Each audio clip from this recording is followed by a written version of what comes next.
Michelle, go ahead. Hey, Michaela, it's Michelle Smith. Congratulations. Thank you. You were talking a little bit about it on the end of the TV broadcast. I was watching your post-game interview, but and I know you're going to appreciate the day's rest. And then, how different do you think the Stanford game? Why and how is the Stanford game going to be so different than this game you just played? I think probably the style of play is a little bit different. Stanford runs a little bit more like Princeton offense, while Arizona, they're just going to really try to utilize their drivers. It's really going to be more so a physical battle than I would say than Stanford. Obviously, Stanford is super physical as well, but just in a different way. But yeah, that's something that we've been focusing on, just like trying to, moving forward for Stanford, just disrupting their offense a little bit more than we could for Arizona. And how much confidence after the last game that you guys played against them, you feel like you're in a good position to do that? Yeah, I think we've proven that we are a team to beat. And obviously Stanford is a great team. They've been having a great year, but we were able to get a win up in Santa Cruz against them. And so I think that does give us confidence a little bit, but every game is a new game. And so as long as we come out and execute and do what we need to do, obviously it's going to be a great game. Thank you. Kari Jones, go ahead.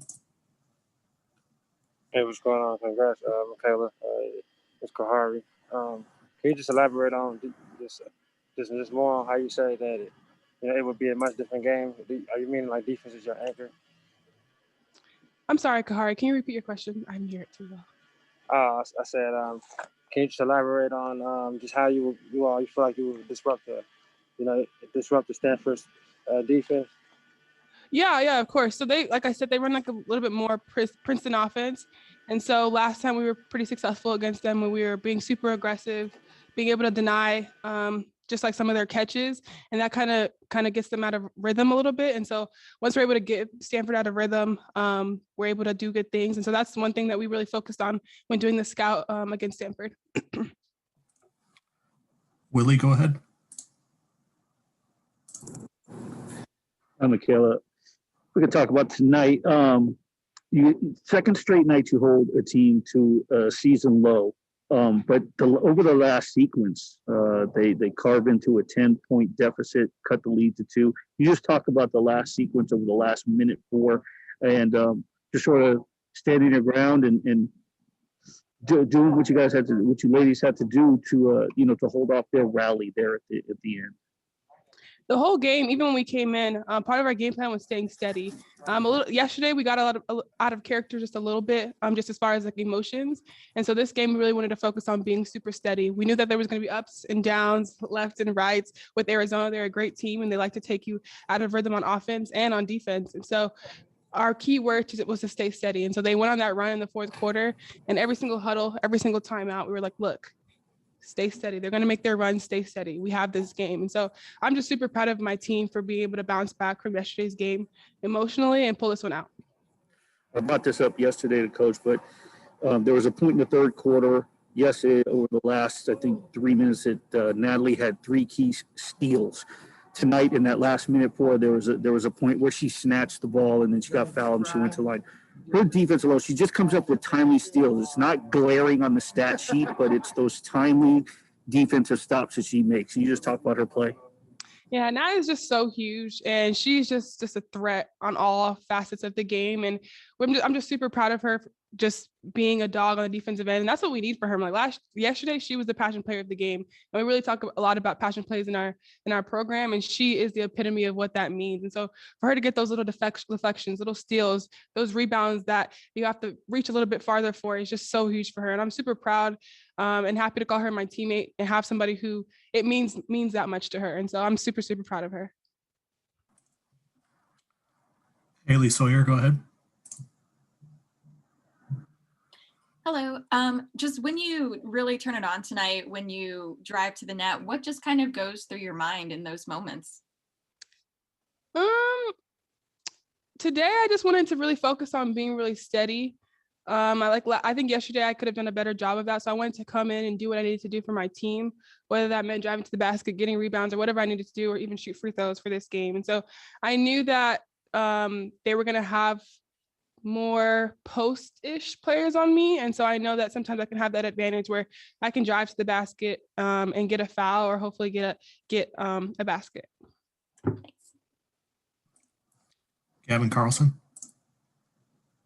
Yeah, can you just talk about some of the challenges that come with going against, obviously, Aerie being, the leading scorer in the conference? Just how do you feel like your team did? Obviously, you held Arizona to a really low score as a team, but just what do you think of the way you guys guarded her? Yeah, I mean, just credit to Aerie McDonald. She's just a great player, and she has been in her whole career. And so just to go up against her, like our whole scout is basically designed to stop Aerie, and she still had 24. So that just goes to show just what type of player that she is. But yeah, I mean, it's tough game planning around somebody who's going to be a future WNBA draft pick. She did what she had to do for her team. And so we were just trying to, limit her in some touches and make it just difficult for her. We might not be able to completely shut her down, but just make it difficult for her. And I'm just super proud of Charisma. She was the primary person who was on her, and it was a battle. Like y'all saw, it was a battle for the whole 40 minutes between those two. And so she held her ground on her regardless of what was going on. And so I'm super proud of Charisma. And I just know she's a lockdown defender, and she's the person who we need somebody to get a stop, we're going to go to Charisma. And so I think she did, obviously Aerie had 24 points, but I think we did a great job on her collectively. But I want to shout out to Charisma for sure for just holding it down. And then, yeah, you mentioned the free throws a little bit with you personally, but you and Charisma finished the fourth 10 of 10 in the fourth quarter from the line. Just was there like a focus of getting the line for you specifically throughout the game? And then how, with the pressure of a conference semifinal, just how big is it making those free throws at the end like that? I think I was just trying to do what the defense gave me. I was able to drive to the basket and get those fouls. And obviously when you go to the free throw line, you have to make those shots because those are free shots. And so I think we really, really harp on, look, they're free shots, you need to make them. And so super proud of Charisma, just capitalizing at the free throw line. When it gets to these games, gets to the postseason, those points are so, so important. So our ability to knock those down is super huge. And I'm glad we were able to do that tonight. Okay, let's finish up back with Michelle. Michaela, can you just talk about the play for a minute where they cut it to 2 and then you went the length of the floor with the layup, and that felt like a moment you were like, oh no, this isn't happening. Like they cut it to 2 and like you took that ball and just went to the other end and put the ball in. Was that kind of what you were feeling in the moment? Yes, I think that like I said before, I just wanted to stay really steady for my team. And like I said, I didn't do a great job of that yesterday in our game against Washington. And so when they were able to make that run, I saw that I had the advantage a little bit. And so just to be able to take it to the basket, it was pretty wide open when I got down there. And so getting that foul was really huge for us. And then able to make the free throws was really huge. Okay, we'll wrap it up there. Thanks for your time, Michaela. All right, thank you. Have a good one.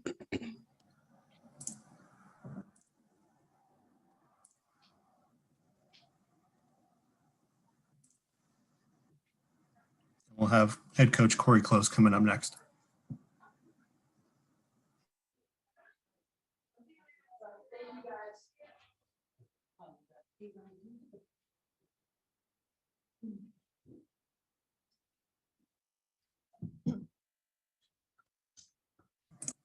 Okay, everyone, we're joined by head coach Corey Close, and let's jump right into questions. Let's go to Michelle.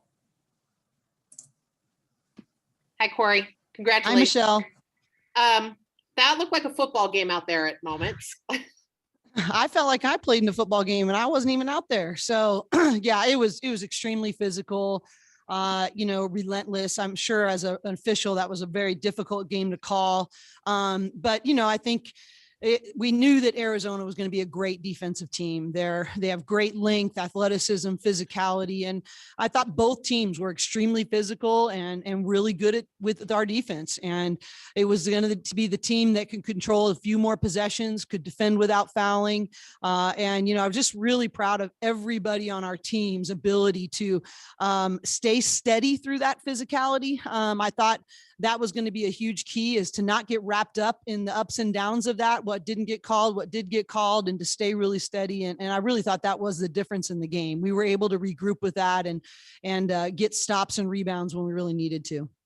Corey, as a quick follow-up, you don't have the deepest roster. I don't have to tell you that. When a game is that physical, you guys look a little, you're on the razor's edge a little bit. If somebody gets hurt, one or two people getting hurt, and then you're really in a depth problem. I mean, so it's one thing to stay steady, and it's another thing to just cross your fingers that nobody gets hurt in that situation, isn't it? Yeah, not only get hurt, but also get in foul trouble, because that can quickly turn. We told them at halftime that to be ready for them to call it tighter and to be able to really move our feet and to adjust to that, because it was so physical the first half. It didn't end up happening exactly that way. But, to be honest with you, Michelle, we don't even really think about it anymore because we've been dealing with this all year, and we can't control all of that, but we're going to find a way with whatever people we have ready to play, that we've got to find a way to be the tougher, more together team. And whatever that looks like, we're going to have to find a way to make it happen. Willie, go ahead. Hi, Corey. For the most, I know it was a physical game, but for the most part, it seemed like you kept them at arm's length, and then all of a sudden they carved into this 10-point deficit, and you look up with a little more than a minute, and they're down by 2. What did you tell them? And can you also just comment just on your team's poise, and also touch on Natalie? Last night she had 3 key steals in like a 2-minute period. Tonight she came up with a big steal in that minute 4. Can you just touch on that final sequence? Well, I thought, Charisma was really huge in that. She hit a big shot, that her only shot. And I'm not sure if it was exactly at that 2-point, but I knew it was getting tight. And when you're over at that point, that takes a lot of guts to be able to step up and hit a big shot. But I think Natalie has gone from defining herself as just a shooter to being a great basketball player, a multifaceted, versatile playmaker. And playmakers, you think of as, point guards off the bounce, but getting steals in key moments, finding a way to post up, finding a way to make a great post feed, because she can be a great post feeder because they have to respect her 3-point shot. And what I'm so proud of is that, Natalie has never really had, much confidence in her defense. And when Charisma came out of the game, we said she was going to be the one to guard McDonald. She's the one that came up with big steals, big rebounds. And that's been really consistent. And I'm really proud of how she has redefined herself as a basketball player. And Natalie chose growth in that manner. And especially her mentality has been really rewarding to watch. Ari Jones, go ahead. Hey, congratulations, Coach. 2 questions. You seemed like you was having a nice conversation before you came to the vet, on FaceTime. Say it again, Kahari. I'm sorry, I missed the first part. I said it seemed like you was having a great conversation on FaceTime when you was heading to the vet. And also, can you talk about Charisma's defense tonight, even though Ari had 24 points?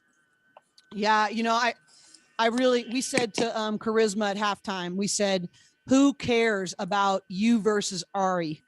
It's winning point guard. Be the winning point guard. That's all what we need from you. And her defense, how hard she made McDonald work that entire game, that block at the end when they ran that, she got that drive to the right and came back. I just thought, well, that was a big time play.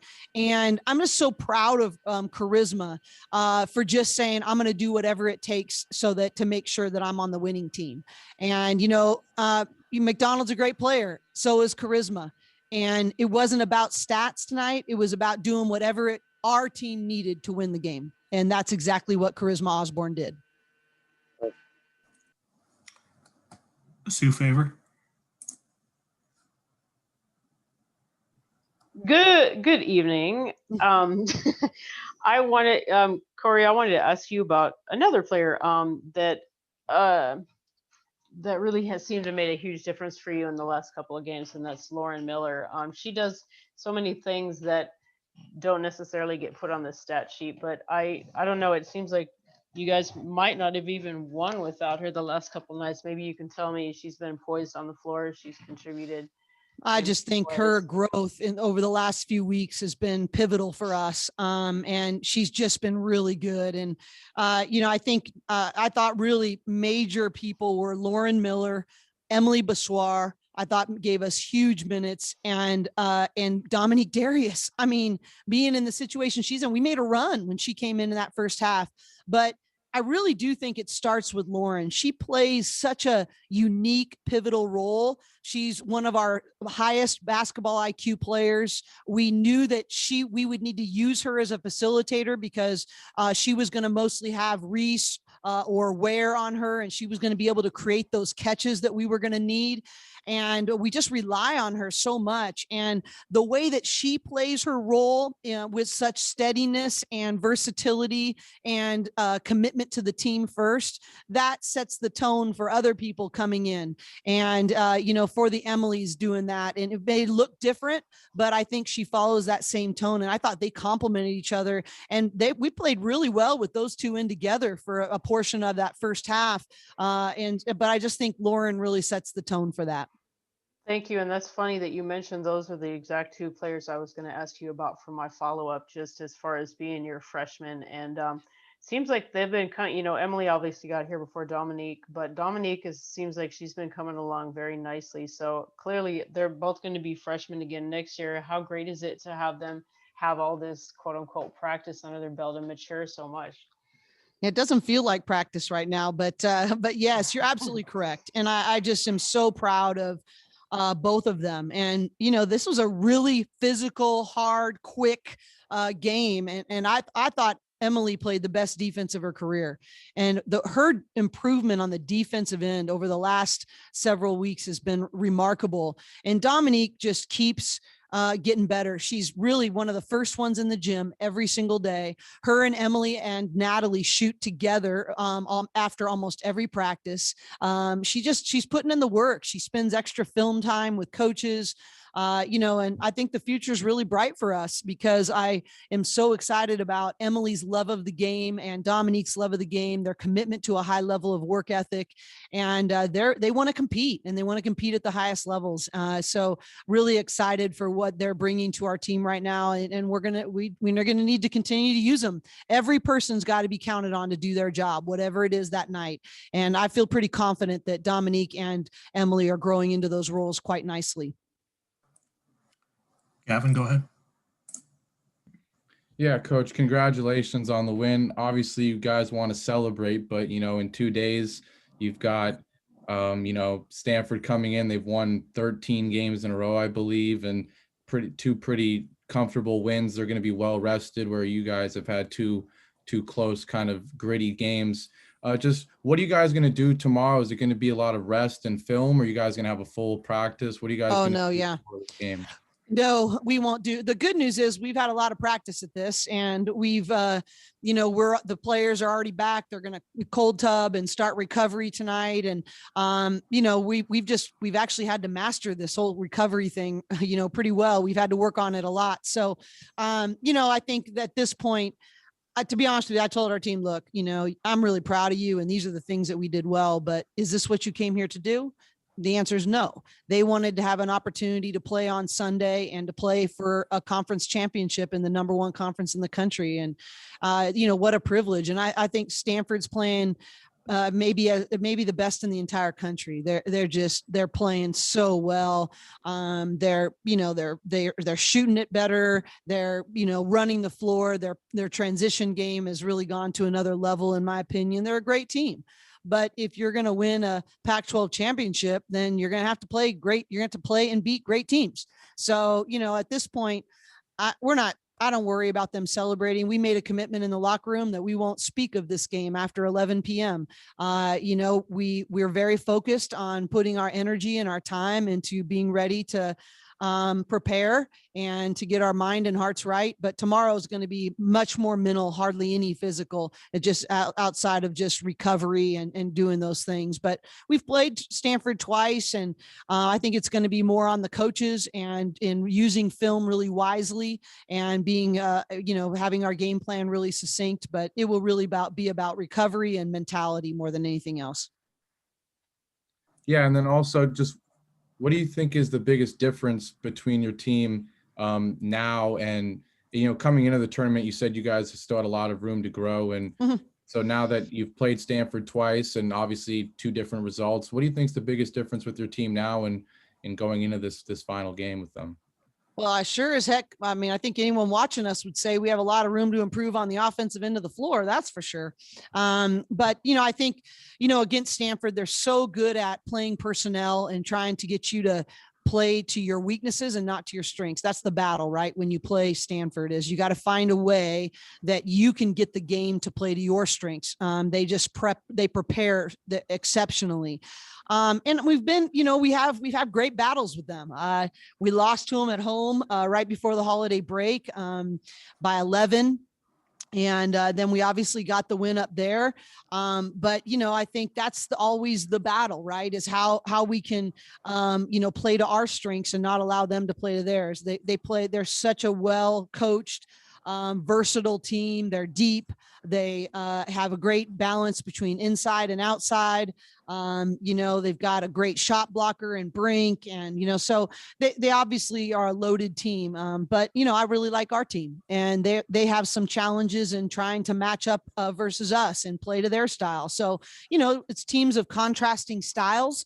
But it's going to be really important. I think Kiana Williams is really the key to their team and their ability to play in transition. So we're going to have to make them have to really deal with our defense and make things really hard. If they're able to get into a flow in their offensive rhythm, that's bad for us. If they're having to play more one-on-one and attack off the bounce and not be able to get clean rhythm-like catches, that's to our benefit. But that's going to be the battle, right? So, I think that at this point in the year, it really is about matchups and how do you adjust game by game. It's going to be a completely different game plan than it was tonight. And so how do you get refocused on what does it look like on Sunday for us to be tough together and to play to our strengths? All right, that's our time. Coach, thanks for joining us. We'll see you on. Hey, thank you guys for staying up late and for telling the stories of these women. And I'm really passionate about that. And we need you all, especially in this virtual environment, to keep showing up for us and telling their stories. So thank you, media, for what you're doing. It means a lot. All right, thanks, Coach.